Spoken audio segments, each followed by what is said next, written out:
세월이 흘러가듯이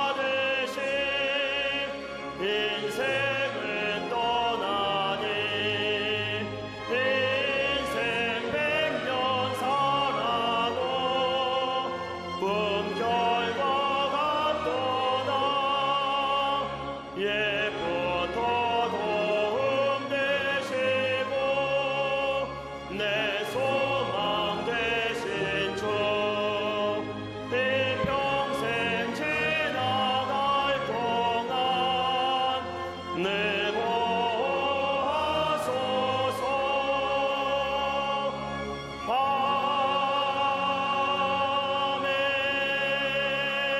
아멘. 교독문 22번 시편 37편을 교독하시겠습니다. 악을 행하는 자들 때문에 불평하지 말며 불의를 행하는 자들을 시기하지 말지어다.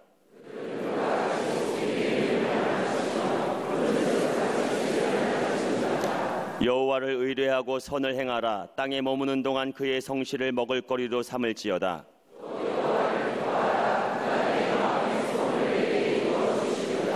내 길을 여호와께 맡기라. 그를 의지하면 그가 이루시고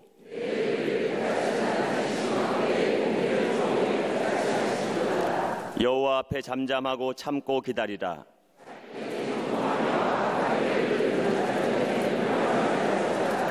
분을 그치고 노를 버리며 불평하지 말라. 오히려 악을 만들 뿐이라. 아멘. 삶의 주관자 되시는 전능하신 하나님 아버지, 주의 사랑과 은혜에 감사를 드립니다.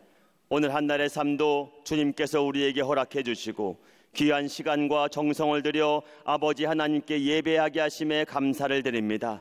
오직 주님께만 영광 돌려 예배하오니 성령의 감동과 감화를 내려 주시옵소서. 죄의 종된 우리에게 십자가 보혈로 구원의 은혜를 베푸신 주님, 우리의 연약함을 긍휼히 여기시사 다시금 정결케 하시는 주의 사랑을 경험케 하여 주시옵소서.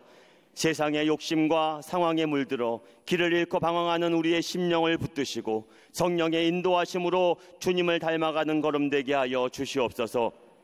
새벽마다 호렙에 올라 기도할 때에 주의 은혜를 더하시되 절반을 지내는 이때에 다시금 결단하는 마음으로 끝까지 완주할 수 있는 믿음을 더하시고 반환점을 돌아서는 2017년의 남은 한 해도 주님 주장하여 주시옵소서.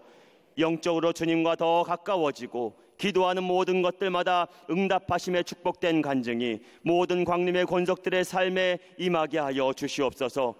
말씀과 기도 위에 뜨겁게 예배함으로 온전한 믿음의 역사를 이루게 하여 주시옵소서. 자비하신 하나님 아버지, 아픔의 이 땅 분단된 조국의 하나됨을 위한 우리의 기도에 응답하여 주시옵소서. 67년 전 오늘 전쟁의 아픔이 있었습니다. 갈라짐의 현실을 지내고 있습니다. 전쟁의 상처와 아픔을 간직한 모든 이들을 위로하여 주시고 숭고한 나라 사랑의 정신으로 희생한 모든 이들에게 주의 은혜를 더하여 주시옵소서. 속히 이 나라 이 민족이 하나 되게 하시며 자유와 평화 가운데 주의 선하신 뜻을 완성하는 복된 대한민국 되게 하여 주시옵소서.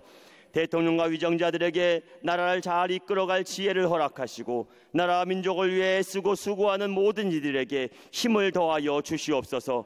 함께 잘 사는 민족, 세계 속의 복음으로 인한 축복의 역사를 전하는 우리나라, 하나님의 기쁨을 이루어가는 이 한반도 땅이 되게 하여 주시옵소서.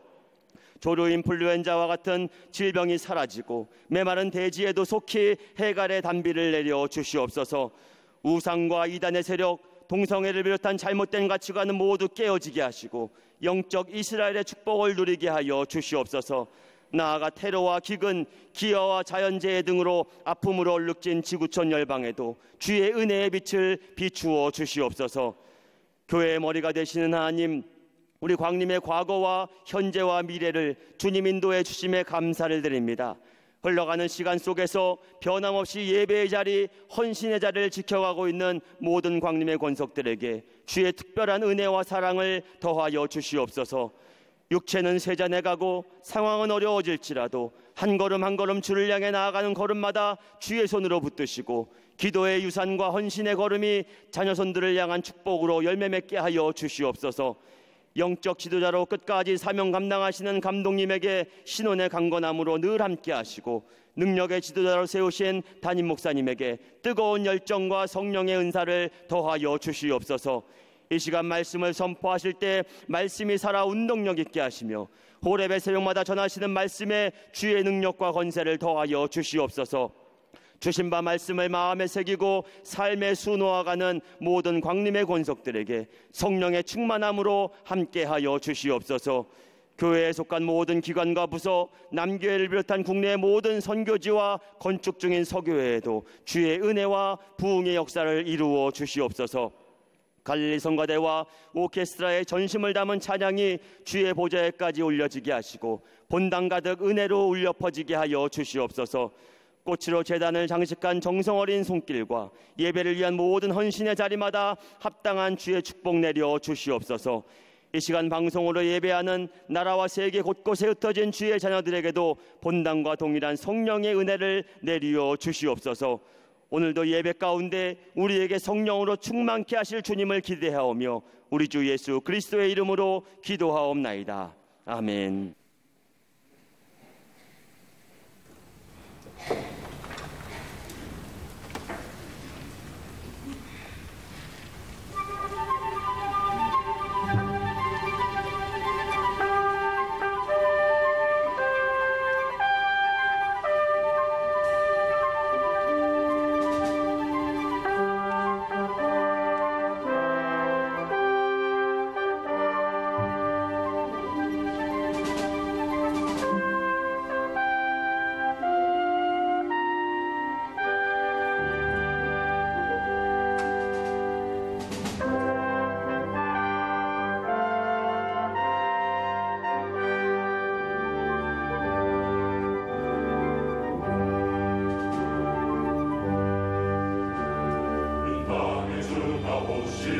영광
갈릴리 송가대와 옥개술의 귀한 찬양에 감사합니다.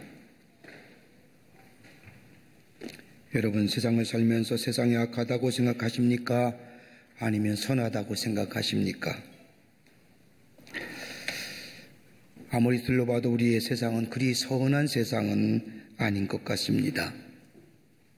얼마 전에 한 중학생이 놀이터에서 노는 어린 학생을 데려다가 유인하여 죽이고 시신을 유기했다고 하는 소식을 접할 때 어떻게 이런 일이 일어날 수 있을까? 정말로 인간이 할 수 있는 일일까? 그것도 어린 소녀가. 어떻게 하나님의 형상대로 지음받은 사람들이 저럴 수 있을까? 인간 본성에 대한 의구심을 갖게 합니다. 우리나라뿐입니까? 지구촌에서 일어나는 곳곳의 많은 사건과 일들을 볼 때마다 정말 세상이 악하구나 라고 하는 생각을 갖게 됩니다. 죄가 많을 뿐만 아니라 너무 지능적입니다. 극한에 치닫는 죄의 모습을 보면서 소름이 끼칠 정도입니다. 죄악이 어디까지 왔는지. 우리의 삶은 정도 죄와 악에 대하여 피해자가 아닌지, 우리 공동체는 죄와 악에 대해서 선한 피해 공동체는 아닌지 생각해 봅니다. 아무런 잘못 없는데도요. 오늘 읽은 성경 말씀을 보십시오. 아무 잘못 없는 사람이 죄와 악에 의해서 피해당한 한 사람을 우리에게 소개하는데 그 이름은 요셉이라는 사람입니다. 17살 나이에 형들의 손에 팔립니다. 아무 죄도 없는 요셉, 아버지 야곱의 총애를 받았다는 것 하나 때문에 그는 형들에 의해서 물 없는 구덩이에 갇히고 그랬다가 다시 꺼내어 돈을 받고 애굽의 노예로 팔아집니다. 아버지 야곱은 이러한 형들의 음모를 모른 채 그저 양들을 치고 있는 이들을 위하여 음식을 준비해서 요셉의 편에 보냅니다. 요셉은 먼 길을 걸어서 형들이 양치는 곳을 찾아와 문안합니다. 그런데 이 형들은 깨끗하고 순전한 요셉 동생을 노예로 팔아넘깁니다. 형들은 노예의 비참함을 압니다.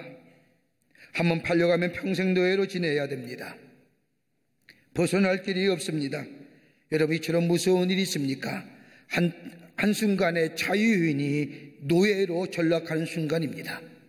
인간의 존재성이 한순간에 사라지는 시간입니다. 여러분, 노예는 어떤 사람입니까? 건강도 기술도 지혜도 지능도 내 것이 아니라 주인의 소유입니다. 인간의 존재가 노예라고 하는 굴레 속에 사라지는 순간입니다. 여러분, 이처럼 악한 일이 어디 있습니까? 그리고 13년이 지났습니다. 요셉은 애굽의 총리 대신이 되었고 온 천하가 흉년이 들자 이 형들이 애굽으로 양식을 구하러 내려와 총리가 된 요셉 앞에 무릎을 꿇습니다. 요셉은 자기 앞에 무릎 꿇는 형들을 보면서 대성통곡합니다. 반갑기도 하고 분하기도 합니다. 형들을 보는 순간 지나온 세월들이 주마등처럼 흘러갑니다. 그리고 눈물을 흘리며 대성통곡을 하는데 창세기 45장서부터 50장까지 요셉의 이야기를 기록한 말씀을 보면 요셉이 들어가 대성통곡했다는 이야기가 반복되어 나옵니다.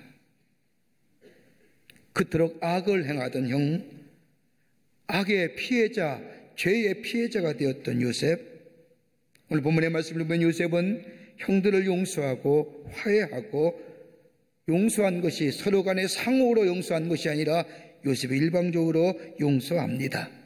그리고 오늘 본문의 말씀을 보면 죄 용서를 구하는 형들을 향하여 내가 어찌 하나님을 대신하리이까? 내가 어찌 하나님을 대신하리이까? 라고 이야기하며 저들의 죄와 악을 용서합니다. 성경은 우리에게 말씀합니다. 악에 지지 않고 선을 이겨 승리하라고요. 근데 녹록지가 않습니다. 악이 더 성행하는 것 같습니다. 우리의 선함은 그와에 비하여 적고 초라하기 그지 없습니다.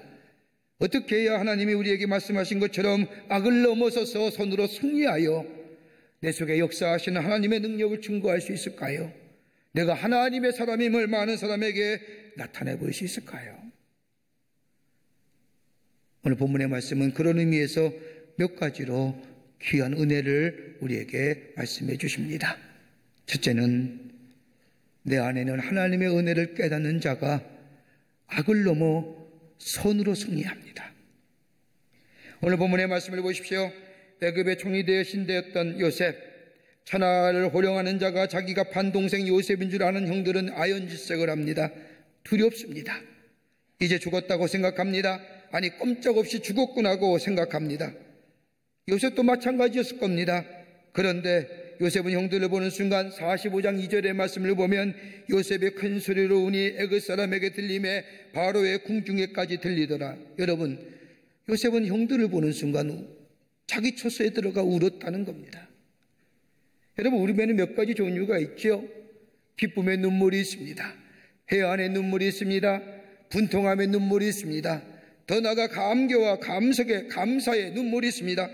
그런데 오늘 요셉이 흘렸던 눈물은 기쁨의 눈물이기도 하지만 회한의 눈물일 겁니다. 그저 기뻐서만 흘리는 눈물이 아닐 겁니다. 요셉의 눈물 속에는 지나간 과거에 흘러간 시간과 보고 싶은 형제들의 모습을 본 기쁨의 눈물과 함께 더불어 지난날의 아픔의 눈물이 함께 녹아져 있을 겁니다. 분함도 있습니다. 기쁨도 있습니다. 원한도 있습니다. 그러기에 자기 처소에 들어가 대성통곡합니다. 그리고 나서 나와 형들을 위로합니다. 과거를 묻지 않습니다. 형들로 인하여 노예에 팔려와 고생하였던 일들, 감옥에 들어가 억울하게 옥살이하였던 일들, 그 많은 수많은 역경과 고생들, 웬만하면 누가 이 일의 주동자였습니까? 누가 나를 파는 데 앞섰습니까? 누가 나를 저 물없는 구덩이에 집어넣고 꺼내어 애굽의 노예 상인에게 팔려고 주동한 자 누구입니까? 형들 가운데 말리는 사람 없었습니까? 얘기할 만하잖아요. 여러분, 이산가족 상봉할 때 보면 참 그런 얘기 많이 듣죠. 왜 나 두고 갔어요, 엄마? 왜 나만 놓고 갔어요? 근데 오늘 성경 말씀을 가만히 보시면 50장 20절과 21절의 말씀을 보면 오히려 요셉은 과거에 있었던 일을 한마디도 말하지 아니하고 오늘 성경의 20절과 21절에 보면 이렇게 형들에게 얘기합니다. 당신들이 나를 해하려 하였으나 하나님은 그것을 손으로 바꾸사 오늘과 같이 많은 백성의 생명을 구원하게 하시려 하셨나니 당신들은 두려워하지 마소서. 내가 당신들과 당신들의 자리를 기르리이다 하고 그들을 간곡한 말로 위로하였더라. 다른 말로 말하면 오해하지 마세요. 염려하지 마세요. 그냥 지체 말고 내려오세요. 저 이스라엘에서 나 있는 곳으로 내려오세요. 누가 잘했는지 누가 잘못했는지 누구 때문인지 길에서 다투지 마시고요. 그저 당신과 당신의 가족들을 데리고 내려오세요. 내가 기르리이다. 여러분, 가능하십니까? 가능하지 않지요. 형들로 인하여 고생당한 게 아닌데, 아무 잘못없는 자신의 삶에 있어서 인생을 망치는 사람이 누군데, 분하고 원망도 있지만 요셉은 그러지 않습니다. 왜냐하면요, 다른 것이 아니라 요셉은 형들을 보는 순간 깨달은 게 있습니다. 아하, 하나님의 은혜가 나와 함께 하셨구나. 하나님의 구원의 역사를 알았다는 겁니다. 자기가 형들에게 팔려 애굽의 노예로 팔려온 것도, 그토록 어려운 고생을 하면서 때로는 아무런 죄도 없이 옥중에 갇혀서 고생하였던 것도, 수많은 고생과 어려운 모든 것이 하나님의 뜻 가운데, 하나님의 섭리 가운데 이루어진다는 은혜, 그 은혜를 깨달았다는 겁니다. 그러기에 창세기 45장 5절의 말씀을 보면 요셉은 형들에게 이렇게 고백합니다. 당신들이 나를 이곳에 팔았다고 해서 근심하지 마소서. 한탄하지 마소서. 하나님의 생명을 구원하시려고 나를 당신들보다 먼저 뭐 했다고요? 보내셨도다. 여러분, 7절에 와서는 더 강한 언법으로 이렇게 얘기합니다. 창세기 45장 7절의 말씀을 보면 하나님의 큰 구원으로 당신들의 생명을 보존하시려고 당신의 우선을 세상에 두시려고 나를 당신들 앞서 보내셨나이다. 요셉은 팔려왔다는 생각 안 합니다. 누군가에 의하여 팔려왔다고 생각하지 않습니다. 요셉은 생각해보니 하나님이 나를 앞서, 형들 앞서 여기에 보내셨다고 고백합니다. 여러분, 팔렸다는 것과 보내셨다는 것의 의미는 천지차장입니다. 팔렸다는 것은 다른 것이 아니라 인간의 생각입니다. 팔렸다는 생각을 하는 순간 내 마음에 원망과 불평과 분함과 원통함이 솟아오릅니다. 그러나 하나님이 나를 보내셨다고 하는 얘기, 이 고백에는 이 모든 일들이, 나의 되어진 모든 일들이 다 하나님의 주권하에 하나님의 임재 속에 이루어졌음을 고백하는 믿음의 고백입니다. 과정을 들여다보면 참으로 억울하고 때로는 분한 생각이 들지만은 이제 보니 하나님께서 아브라함 할아버지에게 약속하신 일을 이루시기 위해서, 더 나아가 이스라엘 백성을 구원하시기 위해서 이루어진 하나님의 임재 안에, 하나님의 주권 안에 이루어짐을 고백한, 그러게 19절 말씀을 보면 요셉의 형들에게 이야기합니다.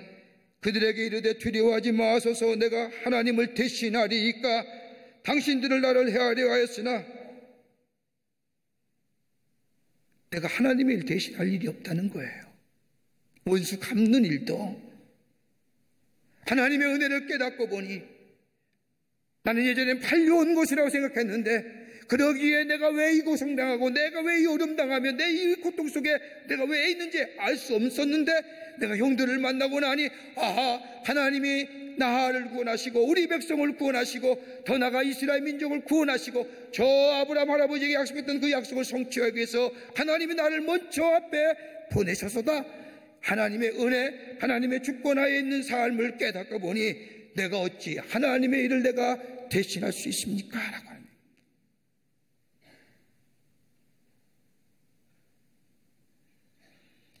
다시만 안되면 악을 악으로 갚지 않겠다는 겁니다. 당신들을 사랑하고 용서하고 돌보는 일뿐 내 마음에는 전혀 복수가 없다는 겁니다. 왜요? 하나님의 은혜를 깨닫고 나니요. 과거에 찌들고 아픈 상처들, 동기가 왜요? 뭐가 무엇인가 이루었을 때는 꼭 갚아주리라고 했던 이런 마음 아닙니다. 내가 하나님을 대신하리까라고 하는 것은 하나님의 은혜 가운데 내가 있고 그 은혜가 있으며 오늘 내가 있다고 하는 사실에 고백하며 내가 어찌 하나님의 일을 대신할 수 있습니까? 로마서 12장 17절의 말씀을 보면 아무에게도 악을 악으로 갚지 말고 모든 사람 앞에서 선한 일을 도모하라. 할 수 있거든 너희로서 모든 사람으로 더불어 화평하라는 일. 여러분, 그리스도인의 삶, 은혜 안에 사는 삶이지요. 악을 악으로 갚는다는 것은 악에 지는 거예요. 악을 악으로 갚는 것이 아니라 선한 일을 할 수 있는 사람, 선한 일을 도모하는 사람. 그러게 로마서 12장 14절의 말씀에도 너희를 박해하는 자를 축복하라. 축복하고 저주하지 말라. 왜 축복해요? 왜 저주하지 말아요? 원수 갚는 것, 악을 갚는 것은 하나님이 하실 일이지. 내게 베푸신 은혜를 생각하면 비록 내가 피해보고 내가 아픔을 당하고 내가 악과 죄에 의하여 피해자가 되고 피해 공동체가 되지만, 그러나 내게 베푸신 은혜가 더 크기에 악을 악으로 갚는 것이 아니라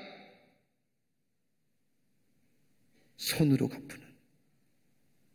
여러분, 악한 것으로 인하여 낙심하게 되면 지는 겁니다. 악한 것으로 인하여 좌절하면 패배한 것이 됩니다. 악한 것에 의하여 시리하면 우리는 악에 지는 자 됩니다. 삶의 환경이 아무리 악이 득세하고 불의함이 넘친다 할지라도 내게 베푸신 하나님의 은혜, 하나님의 주권 안에 있는 나의 삶을 생각하며 그 은혜 안에 거하될 때에 우린 좌절하지 아니하고 낙심하지 아니하고 악을 악으로 갚는 것이 아니라 은혜 안에, 하나님의 주권 안에 있는 믿음을 가지고 악을 넘어서서 선을 이루는 하나님의 사람으로 살아가게 될 때에 그것이 바로 그리스도인의 삶인 줄 믿습니다. 힘드세요? 베푸신 은혜 생각하세요? 괴로우세요? 어떻게 하나님의 은혜가 내게 임했는가를 생각해 보세요. 미워하면 지는 거예요. 그래서 시편 1편의 말씀을 보십시오. 시편 기자는 하나님을 섬기는 사람을 향하여 복이 있는 사람, 존재의 양식을 얘기해. 복이 있는 사람이라고. 하나님 믿으면 무슨 복을 주겠다고 얘기하는 것이 아니라 시편 1편에 복이 있는 사람은 라고 얘기하며 그 다음에 악인의 꾀를 쫓지 아니하며 죄인의 길에 서지 아니하며 오만한 자의 자리에 앉지 아니하느라 복이 있는 사람이라는 거예요. 죄를 멀리해요. 악한 사람을 멀리해요. 오만한 자리에 앉지 아니하여. 왜요? 왜 쫓지 아니하며 서지 아니하며 앉지 않는 이유가 뭐예요? 악인은, 죄인은, 오만한 자는 악을 도모하여 자신의 유익을 취하잖아요.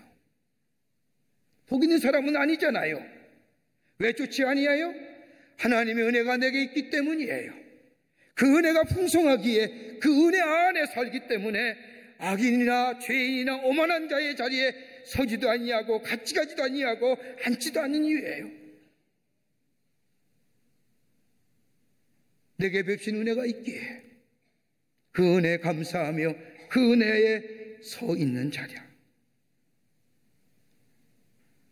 바로 선을 가지고 악을 넘어서서 승리하는, 악에게 지지 않는, 분노하면 지는 거예요. 똑같이 악으로 악을 갚으면 지는 거예요. 그럴 때에 우리의 삶에 선을 이루어가는 하나님의 사람으로 살아가게 되는 줄 믿습니다. 두 번째는 역전케 하시는 하나님이시는 거예요. 역전케 하시는 하나님. 그냥 역전이 아니라 악을 선으로 바꾸시는 하나님. 오늘 본문의 말씀을 보십시오. 애굽의 노예로 탈린 요셉은 천신만고 끝에 애굽의 총리 대신이 되고 마침내 자신들의 애굽의 노예로 팔아는 형들을 애굽에서 만납니다. 애굽의 총리가 자신들이 판 요셉을 란 사실을 안 형들은 아연질색하지요. 두려웠습니다. 이제 죽었구나 생각합니다. 요셉의 경우를 보더라도 자신을 애굽의 노예로 팔아넘긴 형들, 지난날 고생했던 일들을 생각하면 분합니다. 원통합니다. 그런데 요셉은 그 형들을 보는 순간 자기 처소에 들어가 대성통곡합니다. 얼마나 울음소리가 컸는지, 목 놓아 울었는지 그 소리가 궁궐과 바로의 궁까지 들렸다고 합니다. 이렇게 울음을 하나님 앞에 자기의 고초를, 자기의 지난 세월을 울음으로 화하고 형들을 나와서 형들을 위로합니다. 각오를 묻지 않습니다. 왜 나를 팔았냐고 얘기하지 않습니다.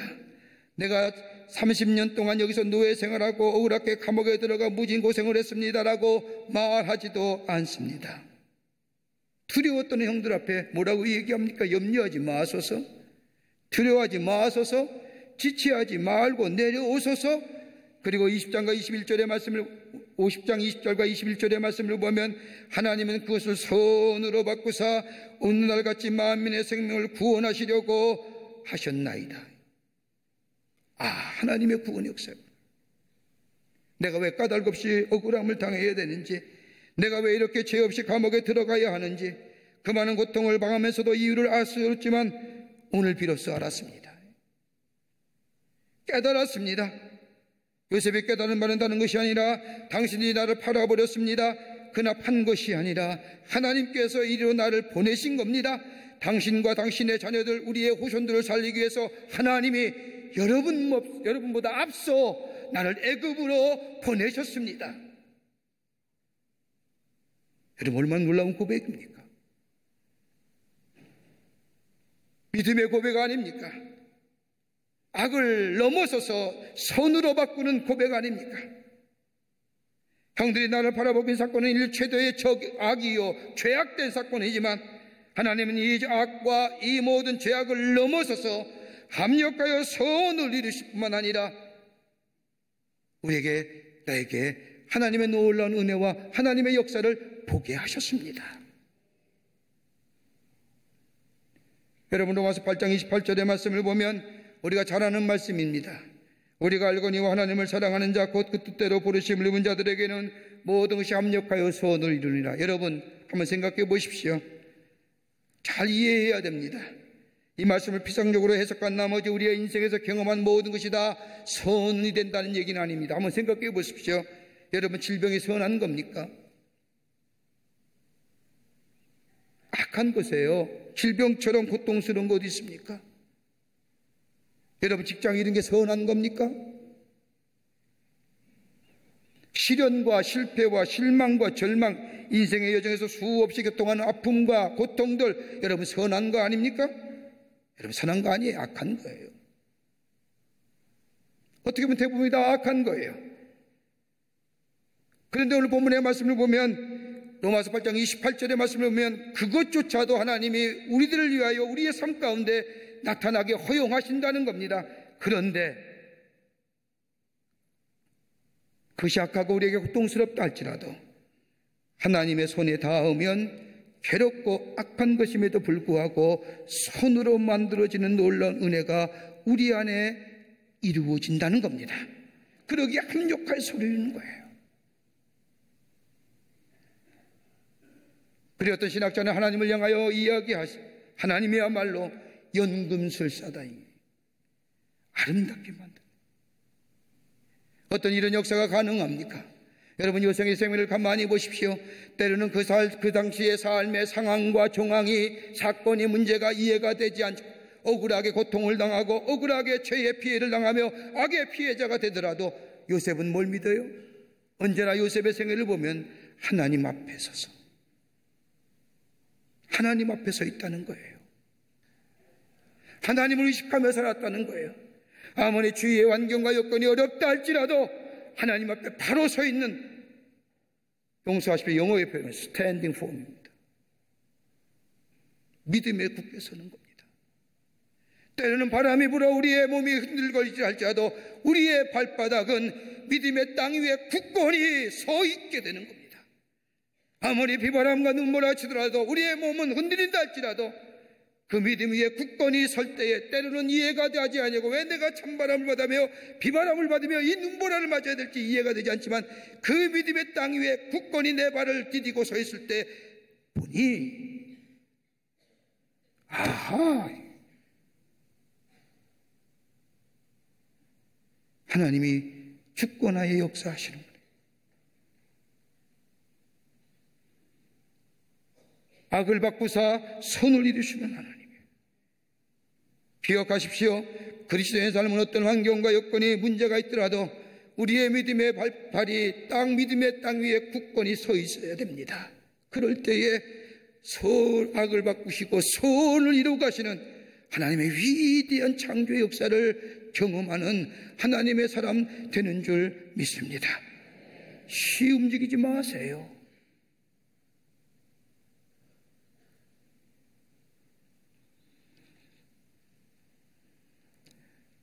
끝으로 하나님의 권능을 깨닫는 자입니다. 하나님의 구원의 은혜를 누릴 뿐만 아니라 은혜의 감격 안에 살 뿐만 아니라 하나님이 우리 인생의 주권자 되시고 하나님은 악을 변하여 선을 이루시는 하나님을 믿는 믿음 안에서 뿐만 아니라 이런 믿음 안에 사는 자는 하나님의 권능, 하나님의 권세, All my power, 우리 읽지 않으시면 창세기 45장 8절의 말씀을 보면 요셉이 고백합니다. 그런즉 나를 이르러 보낸 이들은 당신들이 아니요 하나님이시라. 하나님이 나를 바로에게 아버지로 삼으시고 온 집의 주로 삼으시며 애굽의 온 땅의 통치자로 삼으셨나이다. 다시 말로 말하면요, 하나님이 나를 저 애굽의 전국의 주로 삼으셨습니다. 총리 대신 만드셨다는 겁니다. 하나님이 나를 이렇게 높여주셔서 주권자로 삼으셨습니다. 하나님의 권능의 역사입니다. 하나님의 전능하심의 역사입니다. 여러분, 구체적으로 하나님의 권능의 역사, 전능의 역사를 뭐라고 표현합니까? 20절에 하나님은 그것을 뭐로 바꾸사? 선으로 바꾸셨다는 거예요. 선으로 바꾼 역사는 하나님의 권능과 하나님의 권세밖에 할 수 없다는 겁니다. 이렇게 고백하면 하나님은 선을 이루시는데 그냥 정적인 선 바꿔지라는 것이 아니라 행동하시는 하나님, 기다리시는 하나님이 아니라 찾아가 이루시고 바꾸시며 행동하시는 하나님, 최선의 것을 만드시는 하나님, 최선의 것을 이루시는 하나님, 찾아가시는, 행동하시는 하나님. 여러분, 예수님의 생애 보세요. 예수님의 병생애 가운데 병 고치는 역사가 참 많이 나오는데 그 가운데 명절이 되었는데 제자들과 함께 모든 사람들은 고향과 친척의 집에 내려갑니다. 근데 예수님은 홀로 어딜 가세요? 고독하고 외로운 자, 저 베데스다 목가에 38년 된 병자를 찾아가시죠. 그리고 하나님의 사랑을 보내주세요. 말로만 사랑하는 것이 아니라 행동하시는 선한. 근데 그 선하심과 그 놀라운 하나님의 사랑이 왜 우리 가운데 나타나지 않아요? 그 원인은 다른 것이 아니라 우리 안에 있는 불신앙의 원인, 하나님의 역사와 하나님의 지혜와 하나님이 하시는 일에 대해 믿지 못하기 때문에, 찾아오심에도 그를 믿지 못하기에, 받아들이지 못하니까 하나님의 궁극적인 권능의 역사가 내 삶 속에 일어나지 못하는 거예요. 여러분, 오늘 우리나라의 민족 전쟁이 일어나는, 우리 한국 전쟁이 일어난 지 6.25가 일어난 지 67주년입니다. 어저께 우리 장로님들과 함께 우리 고넬료 선교회와 우리 군성교위원회에서 형충원에 갔다서 참배했습니다. 추모하고 왔는데, 여러분, 인류의 역사가 3000년이라고 잡습니다만 3000년의 역사 가운데 전쟁이 없었던 역사는 300년입니다. 3000년의 역사 동안 전쟁이 몇 번이 3300번 일어났습니다. 역사학자와 사회학자들이 왜 전쟁이 일어났느냐, 전쟁의 원인이 뭐냐 조사합니다. 몇 가지로 얘기합니다. 그 하나가 뭐냐면 이기적인 마음이라는 겁니다. 나 중심의 이기적인 것들, 이기적인 생각들, 이기적인 욕심들. 이건 고대 전쟁 때 일어났던 제왕들이 누렸던 이기적인 욕심을 위하여 전쟁을 일으킨 것. 또 하나는 지나친 욕심이라는 겁니다. 만족할 줄 모르는 마음입니다. 욕심이 전쟁을 일으킵니다. 나보다 나은 땅, 나보다 나은 자원, 나보다 나은 것들, 그것 보고 그 욕심으로 인하여 전쟁이 일어납니다. 또 하나 때문에 영웅주의입니다. 대표적인 얘기가 히틀러 같은 사람이겠지요. 나치지요. 김일성은 지나친 욕심에 의하여 전쟁을 일으켰다고 한다면 민족 동족의 총칼을 민족에게 두며 동족에게 두었던 한국 전쟁을 일으켰다고 하면 히틀러는 영웅주의에 의한 전쟁이에요. 또 하나는 증오와 미움의 마음이에요. 미워하니까. 여러분, 어린이들 보세요. 애들 미워하면 뭐예요? 싸우잖아요. 어른들끼리 미워하고 나라들끼리 미워하면 뭐예요? 전쟁하는 거예요. 하나 또 아닌 이유가 있습니다. 하나님의 역사를 믿지 않는 불신앙이에요. 하나님의 지혜를 믿지 못하는 거예요. 하나님의 이끌어가는 거룩한 역사, 그의 역사를 믿지 못하기에 뭐예요? 그 역사 가운데 인간의 교만함이 하나님의 흘러가는, 도도히 흘러가는 하나님의 역사를 가로막기에, 그 가로막는 게 뭐 전쟁이에요.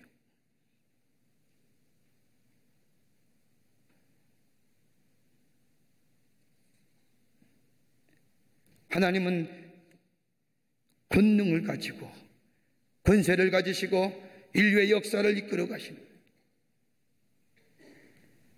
어떤 여집사님이 외모도 좋고 이쁘고 똑똑도 해서 살면서 경우에 어긋나는 일을 한 번도 해본 적이 없습니다. 똑똑하고 이쁘고 좋은데 살면서 미안합니다, 고맙습니다, 감사합니다, 제 잘못입니다 라는 얘기를 해본 적이 없어요. 근데 이 집사님이 어느 날 소화가 좀 안 돼서 병원에 갔습니다. 의사 선생님이 종합진찰을 해보라는 거예요. 종합진찰을 했는데 의사 선생님이 얼굴이 굳어지면서 결과를 본 의사 선생님이 난색을 표합니다. 이 집사님 똑똑하니까 무슨 일이에요? 그래도 의사 선생님이 얘기를 안 해요. 무슨 중환병에도 걸렸어요? 그래도 얘기 안 해요. 그래서 이 집사님은 직감적으로 내가 불치의 병이 걸렸구나 생각하면서 입에서 툭 튀어난 말이 암 걸렸어요. 그제야 의사 선생님이 이 환자가 그렇게 얘기하니 암 걸렸다고 얘기하고 사실대로 얘기하고 있는데 이 집사님이 얼마나 살 것 같아요? 의사 선생님이 그 얘기를 듣고 암이 마지막 때가 돼서 길어야 한 3개월 삽니다. 청천벽력 같은 소식이지요. 앞이 캄캄해집니다. 의사 선생님의 얘기를 듣고 집에 돌아오는데 어떻게 집에 돌아왔는지도 모릅니다. 무너지는 것 같습니다. 내가 왜 이 병에 걸려야 되니? 내가 뭘 그렇게 잘못했는지, 내가 뭘 그렇게 다른 사람을 아프게 해서 힘들게 살게 했다고 내가 왜 이런 병이 찾아오는지 생각을 하며 하루가 지나고 이틀이 지나고 곰곰이 생각해 보니까 자기가 살면서 잘못한 일이 너무 많은데 미안합니다, 잘못합니다 라고 얘기한 적이 없음을 압니다. 그리고 전화를 돌려요. 가까운 이웃에게 전화하면서 당신의 마음을 아프게 했으니 미안합니다, 잘못했습니다, 사과의 전화를 돌립니다. 그리고 나서 옷장을 열어보니 한 번도 입어본 일이 없는 옷들이 수두룩합니다. 그거 다 꺼내서 정리하여 가난하고요 없는 이웃들에게 나누어 줍니다. 또 없을까? 또 뭐 줄 것이 없을까? 이리저리 찾아보며 있는 것 꺼내다가 어려운 자들을 돕니다. 이러는 동안, 짧은 시간 동안 너무너무 좋은 겁니다. 예전에 맛보지 못했던 기쁨과 감격이 마음속에 넘칩니다. 그렇게 행복할 수가 없는 겁니다. 난생 처음 행복을 느낍니다. 그러던 어느 날 병원에서 자신을 진찰했던 의사님이 좀 보자는 겁니다. 가봤더니 의사 선생님이 난망하기 그지없는 얼굴 표정을 짓더니 얘기를 못하고 쭈빗쭈빗하는 겁니다. 그래서 무슨 일입니까? 어찌된 일입니까? 왜 부르신 겁니까? 라고 다그치며 묻자 의사 선생님이 그제서야 입을 엽니다. 우리 병원에서 잘못 오진했습니다. 암이 아니라 위궤양 덩어리입니다. 몇 주만 약 먹고 치료하면 완전해질 수 있습니다. 미안합니다. 그때의 집사님이 아니에요, 미안하다고 말하지 마세요. 그 잘못된 오짐 때문에 전 딴 사람 됐습니다. 내가 평생에 맛보지 못했던 기쁨과 감사와 감격이 사람이 되었습니다. 나는 오히려 그것 때문에 새로운 인생을 삽니다. 오히려 내가 감사합니다. 하나님의 역사를 경험합니다. 하나님의 권능의 역사, 하나님의 은혜를 깨닫게 보니 오히려 아무리 어렵고 힘들어도 감사와 기쁨이 넘쳐납니다. 사랑하는 여러분, 오늘 이 땅에 동족산전의 비극이 있은 지 67년 6.25 기념주일로 지닙니다. 많은 사람이 죽고 많은 재산을 잃어버리고 많은 사람이 헤어졌습니다. 여러분, 가장 비참한 전쟁은 동족끼리 총가리를 들며 치는 전쟁이 가장 아픈 전쟁입니다.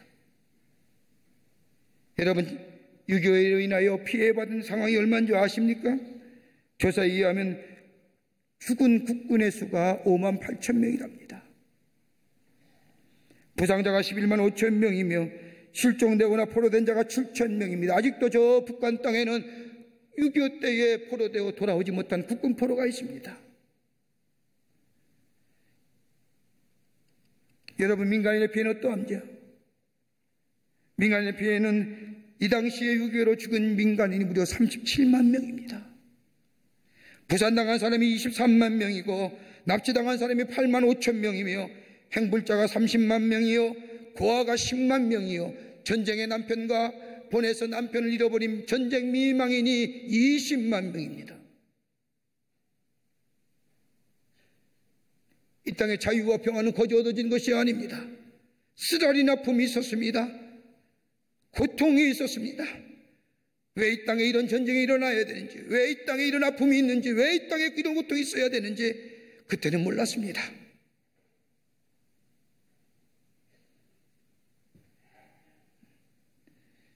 그러나 지금 와보니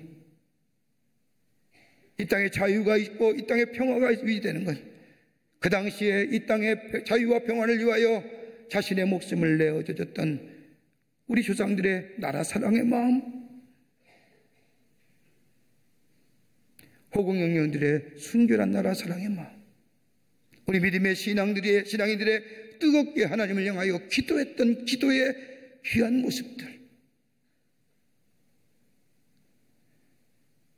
세월이 지난 후에 돌아보니 그 은혜가, 하나님의 은혜가 있었기에 이 땅의 자유와 평화가 유지되고 자유와 평화로운 삶을 살아가는 것. 은혜를 아는 자, 믿음 안에 서 있는 자고, 그 믿음 안에 서 있는 자는 그 베푸신 은혜를 감사하며 기뻐할 수 있는 인생. 이것이 있게 될 때 우리는 악을 해서 지는 것이 아니라 악을 넘어서서 선으로 승리하는,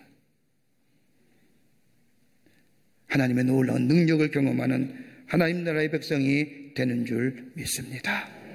이런 믿음으로 주님과 동행하여 악에게 지지 아니하고 악을 넘어 선으로 승리하는 여러분과 저와 되시기를 주의 이름으로 축원합니다. 하나님 감사합니다. 사랑하시고 지키시고 인도해 주심에 감사합니다. 악이 너무 많기에, 죄악이 너무 성행하기에 악과 죄악으로 인하여 우리가 넘어지고 때로는 피해 볼 때가 참 많이 있습니다. 우리가 악을 저지르지 않는 악인이 아닐지라도 악과 죄악으로 인하여 아버지의 선한 피해 보는데 악을 악으로 갚지 않는 죄들 되게 하여 주시고 악을 넘어서서 선으로 갚는 죄들 되게 하여 주시고 그러기 위해서는 하나님의 은혜 안에 거하며 하나님의 믿음 안에 거하며 권능케 하시는 하나님의 손을 붙잡고 이 세상 가운데 살아가 승리하는 하나님의 백성들이 다 되게 하여 주시옵소서. 성령이 도우시고 인도해 주실 줄 믿으며 예수님의 이름으로 기도하옵나이다. 아멘.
지금은 우리 주 예수 그리스도의 크신 은혜와 하나님 아버지의 형용할 수 없는 사랑하심과 성령님의 인도하심과 교통하심과 내재하심이 오늘 거룩한 주일 주의 전에 올라와 하나님 앞에 예배드리며 악을 선으로 넘어서 궁극적으로 하나님의 선을 이루어 나가기로 새롭게 다짐하며 주의 말씀에 순종하며 세상을 새롭게 하기로 다짐하며 성전에 물러서는 우리 모든 당신의 사랑하는 광림의 성도들과 영상을 통하여 예배드리는 한국교회 성도들과 그 밖에 거룩한 백성들 위해 주께서 지금으로부터 영원토록 함께 하시기를 간절히 축원하옵나이다.